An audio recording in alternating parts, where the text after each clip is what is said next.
بسم اللہ الرحمن الرحیم۔ دوستوں، رسول اللہ صلی اللہ علیہ وسلم کی بیویوں کے نام اور آپ کے بیٹے بیٹیاں، چچا پھوپھی اور آپ صلی اللہ علیہ وسلم کے چوکی دار، منسی، غلام، باندیاں، مؤذن اور سجا دینے والے صحابہ کون تھے؟ ان سب کے نام اور کون سے صحابی کون سے کام کے لیے مقرر تھے، یہ ساری باتیں اس ویڈیو میں بتائیں گے۔ چلیے شروع کرتے ہیں۔ رسول اللہ صلی اللہ علیہ وسلم کے 11 نکاح ہوئے۔ پہلا نکاح حضرت خدیجہ رضی اللہ تعالیٰ عنہا سے ہوا، اور جب تک وہ زندہ رہیں تب تک آپ صلی اللہ علیہ وسلم نے دوسرا نکاح نہیں کیا۔ دوسرا نکاح حضرت زینب بنت خزیمہ رضی اللہ تعالیٰ عنہا سے 3 ہجری میں ہوا، اور وہ نکاح کے بعد 2-3 مہینے تک زندہ رہیں۔ یہ دونوں بیویاں آپ صلی اللہ علیہ وسلم کے سامنے ہی وفات پا گئی تھیں، اور 9 بیویاں آپ صلی اللہ علیہ وسلم کے وفات کے بعد تک حیات رہیں۔ حضرت سودا رضی اللہ تعالیٰ عنہا، حضرت عائشہ رضی اللہ تعالیٰ عنہا، حضرت زینب بنت حبش رضی اللہ تعالیٰ عنہا، حضرت ام حبیبہ بنت ابو سفیان رضی اللہ تعالیٰ عنہا، حضرت جویریہ رضی اللہ تعالیٰ عنہا، حضرت میمونہ رضی اللہ تعالیٰ عنہا، حضرت صفیہ رضی اللہ تعالیٰ عنہا، حضرت حفصہ بنت حضرت عمر رضی اللہ تعالیٰ عنہا، حضرت ام سلمہ رضی اللہ تعالیٰ عنہا۔ رسول اللہ صلی اللہ علیہ وسلم کے 3 صاحبزادے تھے، قاسم، طیب، یہ دونوں حضرت خدیجہ رضی اللہ تعالیٰ عنہا سے ہیں، اور تیسرے بیٹے حضرت ابراہیم، یہ حضرت ماریہ سے ہیں جو آپ صلی اللہ علیہ وسلم کی باندی تھیں، اور 4 صاحبزادیاں تھیں، حضرت زینب رضی اللہ تعالیٰ عنہا، حضرت رقیہ رضی اللہ تعالیٰ عنہا، حضرت ام کلثوم رضی اللہ تعالیٰ عنہا، حضرت فاطمہ زہرا رضی اللہ تعالیٰ عنہا۔ یہ سب حضرت خدیجہ رضی اللہ تعالیٰ عنہا سے ہوئی۔ حضرت فاطمہ رضی اللہ تعالیٰ عنہا کے سوا سب اولاد کی وفات آپ صلی اللہ علیہ وسلم کے سامنے ہی ہو گئی تھی۔ صاحبزادے تو بچپن میں ہی انتقال کر گئے تھے، اور صاحبزادیاں جوان ہونے کے بعد انتقال کیا۔ حضرت زینب رضی اللہ تعالیٰ عنہا سب سے بڑی صاحبزادی جو ابو العاص کے نکاح میں تھیں۔ حضرت رقیہ اور حضرت ام کلثوم ایک کے بعد ایک دیگر حضرت عثمان غنی رضی اللہ تعالیٰ عنہ کے نکاح میں آئیں، اور حضرت فاطمہ رضی اللہ تعالیٰ عنہ حضرت علی رضی اللہ تعالیٰ عنہ کے نکاح میں آئیں۔ بڑی صاحبزادیاں کی اولاد نہیں چلی۔ چھوٹی صاحبزادی حضرت فاطمہ رضی اللہ تعالیٰ عنہ کے حضرت امام حسن اور حضرت امام حسین رضی اللہ تعالیٰ عنہ، اور ان دونوں کی اولاد خوب پھیلی اور ان کو سید کہتے ہیں۔ رسول اللہ صلی اللہ علیہ وسلم کے چچا اور پھوپھیاں، چچا 12 یا 10 تھے۔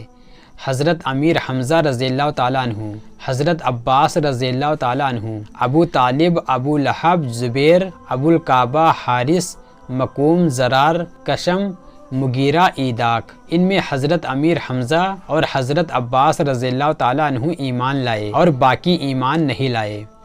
3 پھوپھیاں تھیں۔ حضرت صفیہ رضی اللہ تعالیٰ عنہ ایمان لائیں۔ عاتقہ اور عروی، ان کے ایمان لانے میں اختلاف ہے۔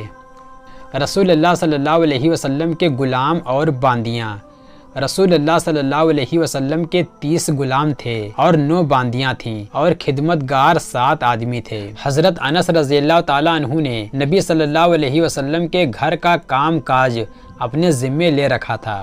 حضرت عبداللہ ابن مسعود رضی اللہ تعالیٰ عنہ نے جوتے اٹھانے کی اور مسواک دینے کی خدمت اپنے ذمے لے رکھی تھی، اور حضرت ابوذر غفاری رضی اللہ تعالیٰ عنہ وضو اور استنجے کے لیے پانی دیتے تھے۔ حضرت عقبہ بن عامر رضی اللہ تعالیٰ عنہ سفر میں کھچر کے ساتھ رہتے تھے۔ حضرت اصلح بن شریک رضی اللہ تعالیٰ عنہ آپ صلی اللہ علیہ وسلم کی اونٹنی رکھتے تھے۔ حضرت بلال رضی اللہ تعالیٰ عنہ کے ذمے سفر میں آنے جانے کا خرچ اور حساب و کتاب رہتا تھا۔ حضرت ابوذر رضی اللہ تعالیٰ عنہ کی والدہ حضرت ام ایمن آپ صلی اللہ علیہ وسلم کی انگوٹھی رکھتی تھیں۔ حضرت ماریہ و ریحانہ وغیرہ سب باندیاں و خادمہ تھیں۔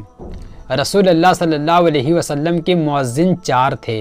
حضرت بلال حبشی رضی اللہ تعالیٰ عنہ، حضرت ابن مکتوم رضی اللہ تعالیٰ عنہ مدینے میں اذان دیتے تھے، اور حضرت سعد رضی اللہ تعالیٰ عنہ مسجد قباء میں اذان دیتے تھے، اور حضرت محذر رضی اللہ تعالیٰ عنہ مکہ میں اذان دیتے تھے۔ رسول اللہ صلی اللہ علیہ وسلم کے 4 چوکی دار تھے۔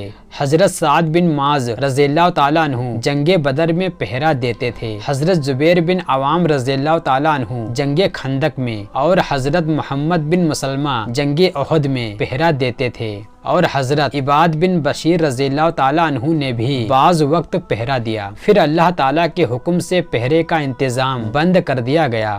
سزا دینے والے 6 صحابہ تھے جو آپ صلی اللہ علیہ وسلم کے حکم سے جرم کرنے والوں کو سزائیں شرعی دیا کرتے تھے۔ حضرت علی رضی اللہ تعالیٰ عنہ، حضرت زبیر بن عوام رضی اللہ تعالیٰ عنہ، حضرت مقداد بن عمر رضی اللہ تعالیٰ عنہ، حضرت محمد بن مسلمہ رضی اللہ تعالیٰ عنہ، حضرت عاصم بن ثابت رضی اللہ تعالیٰ عنہ، حضرت ضحاک بن سفیان رضی اللہ تعالیٰ عنہ۔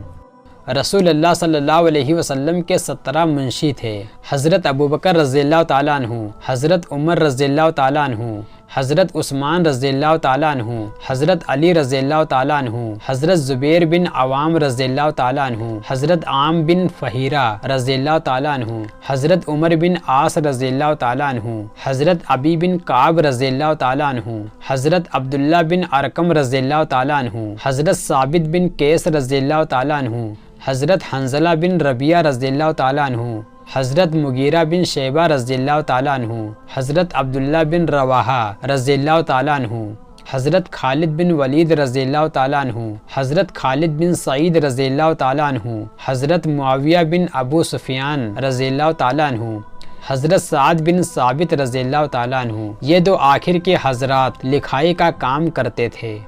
اسلام کی تعریف میں شعر کہنے والے شاعر 4 تھے، حضرت کعب بن مالک رضی اللہ تعالیٰ عنہ، حضرت عبداللہ بن رواحہ رضی اللہ تعالیٰ عنہ، حضرت حسان بن ثابت رضی اللہ تعالیٰ عنہ، حضرت ثابت بن قیس رضی اللہ تعالیٰ عنہ۔ یہ 2 آخر کے صحابی شاعر بھی تھے اور تقریر بھی کیا کرتے تھے۔ رسول اللہ صلی اللہ علیہ وسلم کی وفات کے وقت تقریباً 1,24,000 اصحاب تھے جن کو چھوڑ کر آپ صلی اللہ علیہ وسلم نے دنیا سے وفات پائی۔ دنیا میں ہی جنت کی بشارت پانے والے 10 صحابہ اکرام۔ جاننا چاہیے کہ رسول اللہ صلی اللہ علیہ وسلم کے تمام صحابہ جنتی ہیں، لیکن ان 10 صحابہ کو آپ صلی اللہ علیہ وسلم نے دنیا میں ہی جنت کی بشارت دے دی۔ حضرت ابوبکر رضی اللہ تعالیٰ عنہ، حضرت عمر رضی اللہ تعالیٰ عنہ، حضرت عثمان رضی اللہ تعالیٰ عنہ، حضرت علی رضی اللہ تعالیٰ عنہ، حضرت عبد الرحمن بن عوف رضی اللہ تعالیٰ عنہ، حضرت طلحہ رضی اللہ تعالیٰ عنہ، حضرت ابو عبیدہ بن جرہ رضی اللہ تعالیٰ عنہ، حضرت سعد بن جبیر رضی اللہ تعالیٰ عنہ، حضرت سعد بن ابی وقاص رضی اللہ تعالیٰ عنہ، حضرت زبیر بن عوام رضی اللہ تعالیٰ عنہ۔ رسول اللہ صلی اللہ علیہ وسلم کو جن جن مسلمانوں نے دیکھا ہے وہ نبیوں کے بعد سب آدمیوں سے مرتبے میں بڑے ہیں، ان کی تعظیم واجب ہے۔ اگر ان کا کوئی جھگڑا فساد سننے میں آئے تو اس کو بھول چوک سمجھیں اور ان سے بدگمان نہ ہوں، ان سب کو اللہ اور رسول کا پیارا سمجھیں۔ قرآن و حدیث میں ان کی بڑی بڑی بزرگیاں آئی ہیں۔ رسول اللہ صلی اللہ علیہ وسلم نے فرمایا، اے لوگوں، اللہ سے ڈرو، میرے اصحابوں کے بارے میں میری وفات کے بعد ان پر اعتراض نہ کرنا۔ خوب یاد رکھو، جو شخص ان سے محبت کرے گا وہ میری ہی محبت کی وجہ سے ان سے محبت کرے گا، اور جو شخص ان سے دشمنی کرے گا وہ میری ہی دشمنی کی وجہ سے ان سے دشمنی کرے گا، اور جو ان کو برا کہے گا اس نے مجھ کو ہی برا کہا، یعنی مجھ کو تکلیف دی، اور جس نے مجھے تکلیف دی اس نے اللہ کو تکلیف دی، اور اللہ اس کو بہت جلد سزا دے گا، یعنی دوزخ میں داخل کرے گا۔